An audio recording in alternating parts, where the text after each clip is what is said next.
जय Shri Swaminarayan. Standard 7 social science chapter 9 administration of state. All the student of standard 7 welcome in my lecture. Dear student, today I am going to start chapter number 9 administration of state. जय श्री स्वामीनारायण। प्यारे विद्यार्थी मित्रों, आज हम chapter number 9 social science administration of state, राज्य की प्रशासनिक व्यवस्था, राज्य की व्यवस्थाओं के बारे में हम पढ़ेंगे। एज हमने हमारी प्रीवियस स्टैंडर्ड में और प्रीवियस की कुछ चैप्टर्स के अंदर हमने डिस्कस किया था अबाउट द गवर्नमेंट। गवर्नमेंट क्या था? एक मैनेजमेंट करने, व्यवस्था करने की, एक व्यवस्थापक, एक व्यवस्था करने के लिए। तो अब उसमें हमने 3 तरह की गवर्नमेंट पढ़ी थी। There are 3 levels of the government: local level, state level and union level. In the following the local level, जो लोकल लेवल ग्राम पंचायत, तालुका पंचायत और डिस्ट्रिक्ट पंचायत, मतलब लोकल लेवल की गवर्नमेंट होती है। स्टेट, और जैसे एज भी हमने जो हमारा Republic, 2 type of the government है हमारे कंट्री के अंदर, हमने पढ़ा था, आपको ध्यान हो। Federal system, in our country we have a federal system, हमने डिस्कस कर चुके हैं फेडरल स्टेट्स। फेडरल का मतलब है we have the 2 types of the government, union government and state government. तो जो स्टेट लेवल पे वर्क करती है उसको हम स्टेट लेवल एंड सेंट्रल या और यूनियन लेवल। अब देखिए, आज हम जिन क्वेश्चंस के ऊपर यहाँ चर्चा करेंगे, जिन बातों के ऊपर चर्चा करेंगे, उसमें से क्या है कि the administration function at the state level in democracy. Administration function क्या क्या है स्टेट्स के? What are the functions of state government and democracy? Function of the state government: role of the ministers and member of legislature assembly।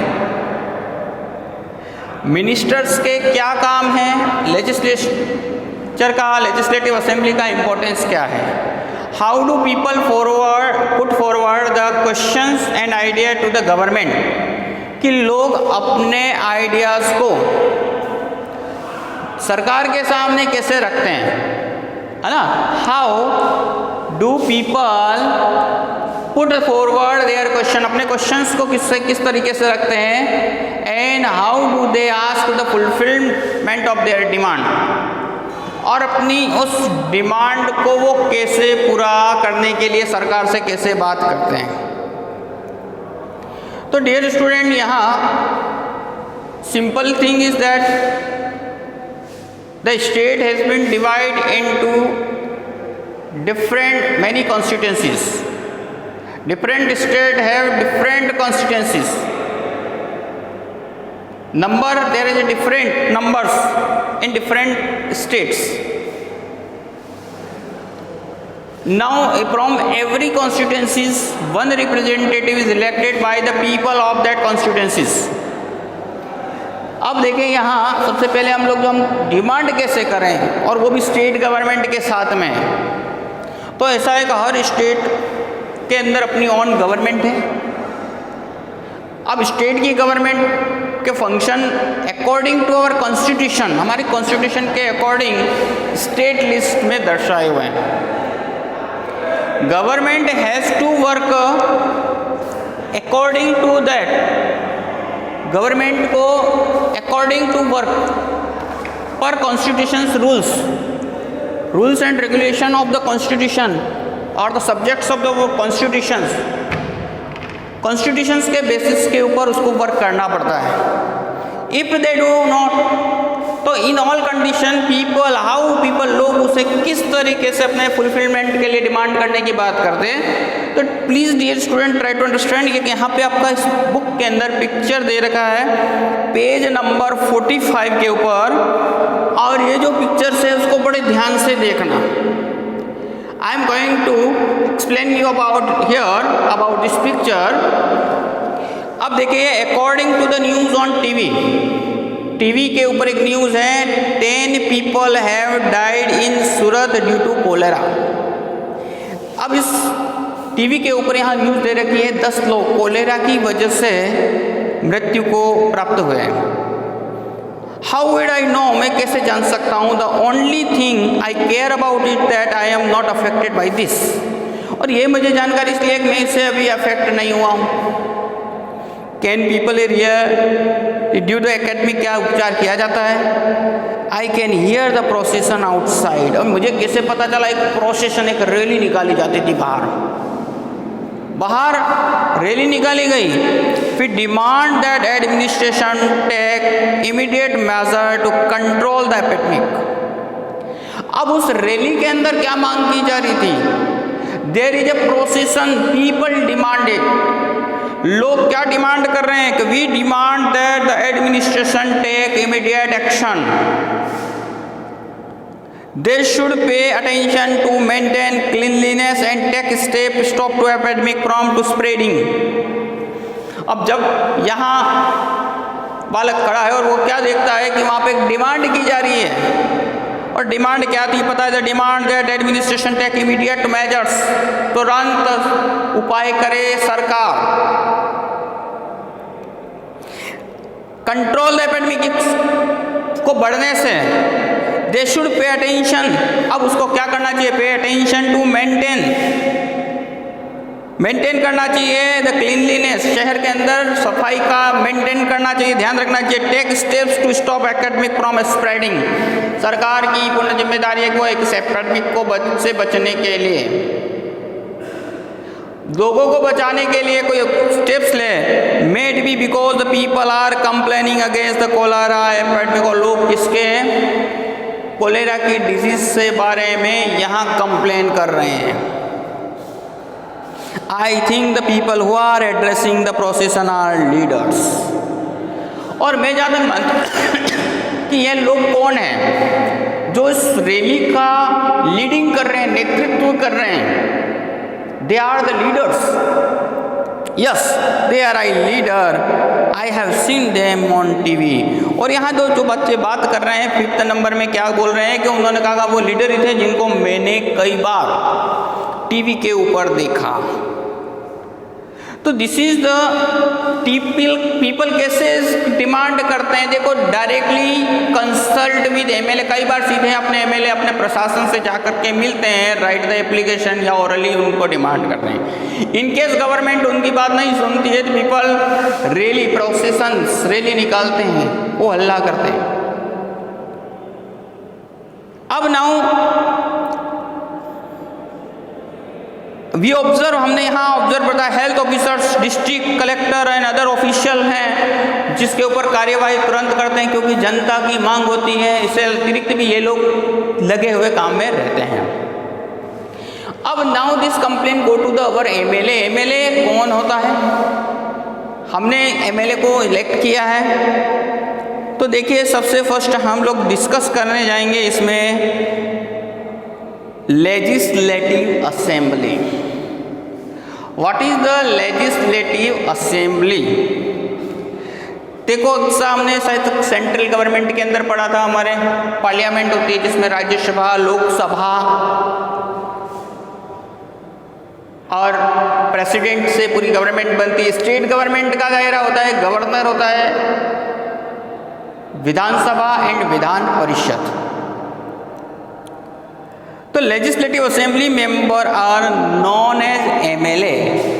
अब हम लोग legislative assembly के बारे में डिस्कस कर रहे हैं, उसमें से देखिए एमएलए होते हैं।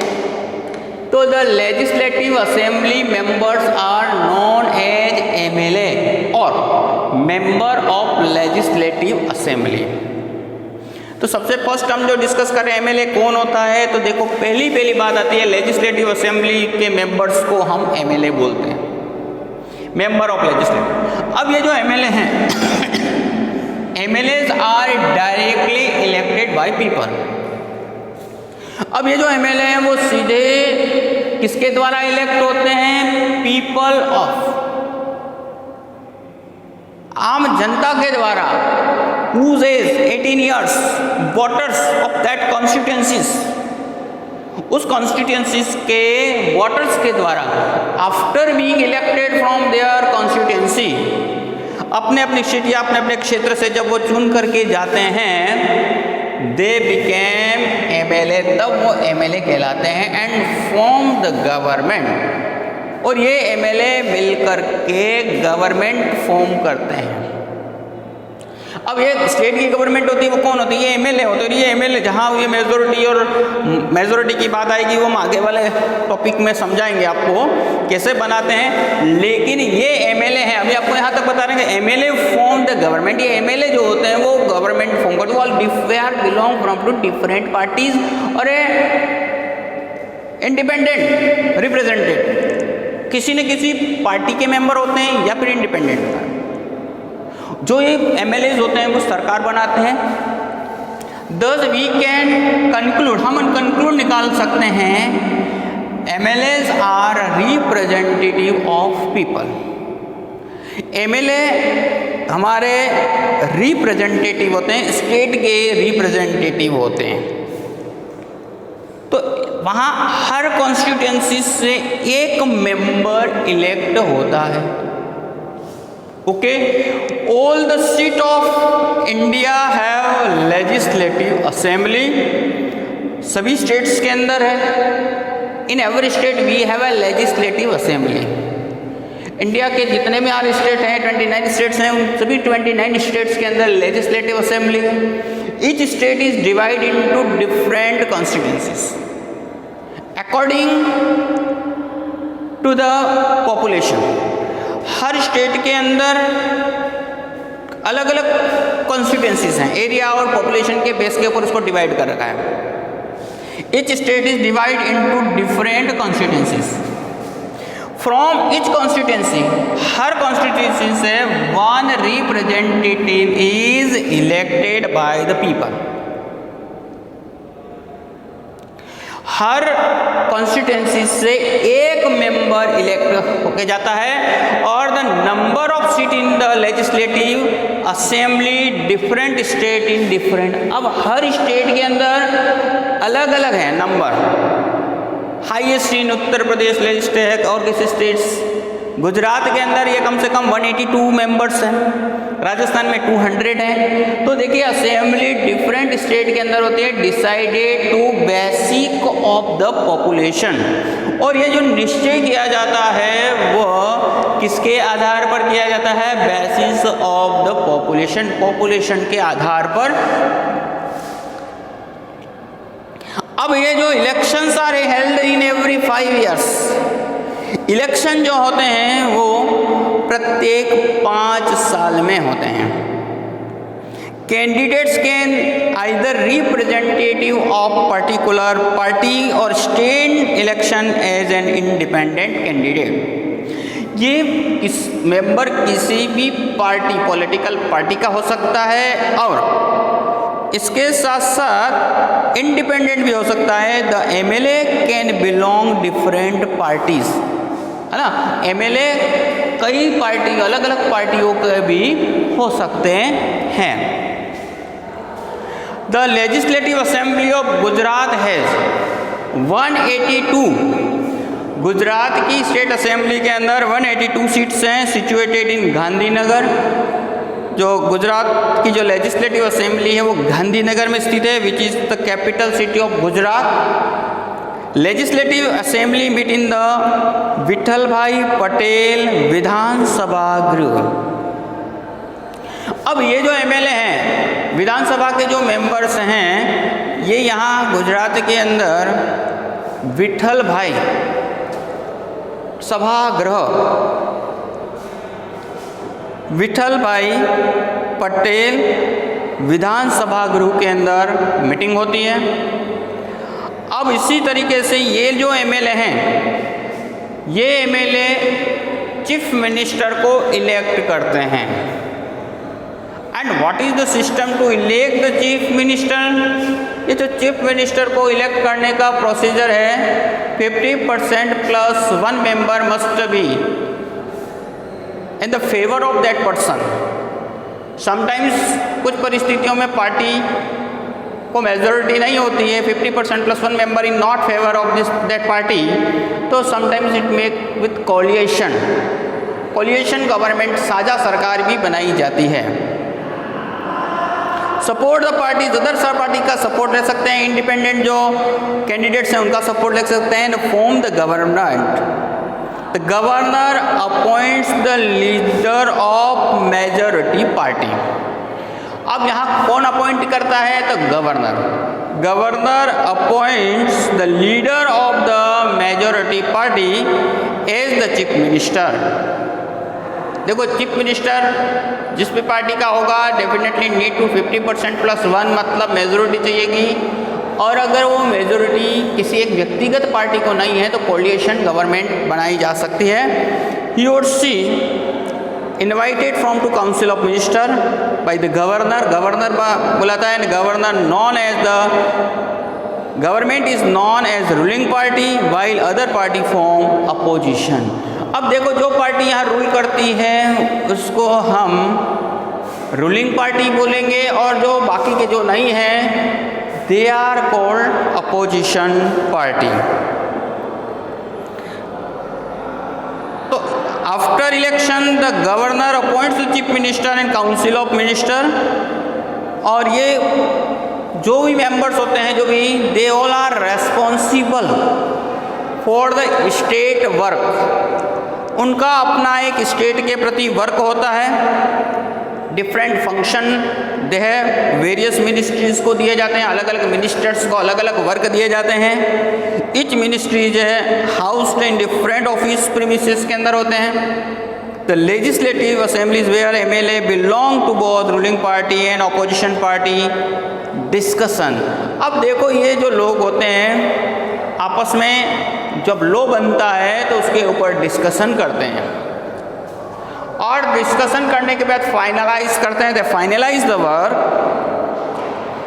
और जो अपोजिशन है दे शो द, है ना, ये जो एमएलए जो लूप फिल्स बताते हैं, उनकी लिमिट्स होती है, उनकी जो कमियां होती हैं उसे बताया जाता है और उनके ऊपर चर्चाएं की जाती है। क्वेश्चन आवर्स होते हैं, question put up by opposition. And सीधी सी बात है कि ये जो एमएलए होते हैं उनको अपने क्षेत्र को आके डेवलप करने में उनकी अपनी महत्वपूर्ण भूमिका होती है, और उनको दे शुड डेवलप, और उन्हें डेवलप करने चाहिए। इस तरीके से ये पूरा का पूरा पार्ट जो होता है उसको हम लेजिस्लेटिव असेंबली के नाम से जानते हैं। तो यहाँ आज हमने जो पढ़ा है वो लेजिस्लेटिव असेंबली क्या होती है। एवरी स्टेट्स के अंदर असेंबली होती है, उसके अंदर एवरी कॉन्स्टिट्यूंसी से अलग अलग मेंबर इलेक्ट होता है, दे आर कॉल्ड एमएलए। और एक कॉन्स्टिट्यूंसी से 1 मेंबर इलेक्ट होता है। गुजरात के अंदर 182 लेजिस्लेटिव असेंबली की जो कॉन्स्टिट्यूंसीज हैं, सीटें हैं, जिनको आप बोल सकते हैं। आफ्टर इलेक्शन जिस पार्टी को मेजोरिटी मिली होती है उसमें से गवर्नर इलेक्ट करने की बात करता है, इलेक्ट द प्राइम, और जो भी चीफ मिनिस्टर होता है उसे मेजोरिटी चाहिए। अब मान लो कोई पार्टी इस तरह कंडक्ट नहीं कर पा रही, कोई अकेली पार्टी को पूर्ण आधे 50% + 1 का सपोर्ट मतलब मेजोरिटी नहीं मिली है, तो इन कोलिएशन गवर्नमेंट बन सकती है। और इन सभी मिनिस्टर्स को जो वर्क दिए जाते हैं, जिनको जो मिनिस्ट्री दी जाती है, दे हैव देयर वर्क, उनका एक वर्क होता है, उनकी रेस्पॉन्सिबिलिटी होती है कि according to given the constitution के अगर दिए गए पावर का यूज़ करके पीपल, है ना, वहाँ के लोगों को, वहाँ के स्टेट के लोगों की मांगों को पूरा करना, उनके वर्क को पूरा करना अपनी लिमिट्स में, है ना। और इस तरह पूरी की पूरी एक स्टेट गवर्नमेंट बनती है। एमएलए कौन होते हैं, लेजिस्लेटिव असेंबली क्या होती है। Please write the short note on this following points. तो डियर स्टूडेंट, आज हमने जो टॉपिक पढ़े हैं उस पर आप शॉर्ट नोट लिखेंगे। तो इस तरीके से आपने देखा कि 3 लेवल्स गवर्नमेंट क्या होती है, फिर एडमिनिस्ट्रेशन फंक्शन अलग अलग फंक्शंस हैं। अब एमएलए जो भी मिनिस्टर्स होते हैं, द मिनिस्टर कोई होम मिनिस्टर है, सुरक्षा, स्टेट की सुरक्षा की बात करता है। प्राइम सीएम होता है, वो मिनिस्टर्स का मिनिस्टर होता है। Complete work is under control him, under guidance the other worker होते हैं। एग्रीकल्चर मिनिस्टर होता है, एजुकेशन मिनिस्टर होते हैं, और अलग अलग तरीके से वो अपने फंक्शंस को शो करते हैं। जय Shri Swaminarayan. Write the short note dear student.